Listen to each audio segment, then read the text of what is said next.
अरे मोहसिन, बात तो सुनिए ना मेरी। हाँ बोलो।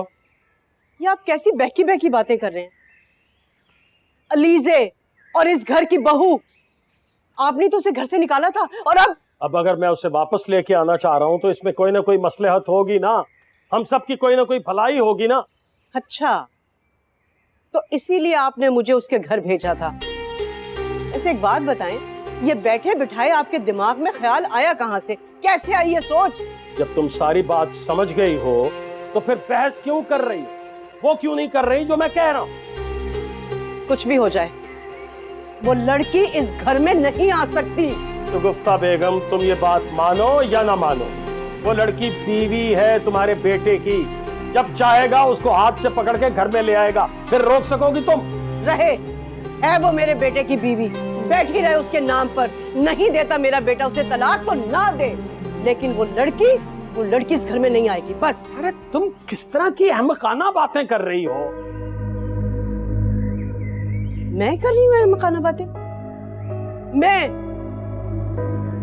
मोहसिन साहब, आप अहमकाना बातें कर रहे हैं।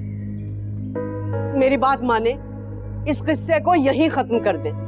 देखिए, मैं अपने बेटे की दूसरी शादी करना चाहती हूँ और उसके लिए बहुत लड़कियां हैं। और तुम्हारा ख्याल है कि तुम्हारा बेटा मान जाएगा? पहले ही रानिया घर छोड़ के चली गई है और मुझे डर यह है कि कहीं तबरेज भी। तबरेज कहीं नहीं जाएगा, उसने वादा किया मुझसे। तुमने भी उससे कुछ वादा किया था। तुमने उससे वादा किया था कि तुम उसके साथ जोर जबरदस्ती नहीं करोगी। जरा बात को समझने की कोशिश करो। तबरेज और रानिया एक दूसरे से शादी नहीं करना चाह रहे। अगर अलीजे को हम घर ले आएंगे तो अरहम और रानिया भी तो उसके साथ ही आएंगी ना। आप रानिया की फिक्र क्यों कर रहे हैं? उसे समझा बुझा के मैं वापस ले आऊंगी घर। आप मेरी बात का यकीन करें ना मोहसिन। मुझे किसी का यकीन करने की कोई जरूरत नहीं है। मैं फैसला कर चुका हूं और तुम जानती हो कि मैं अपने फैसले बदला नहीं करता हूं।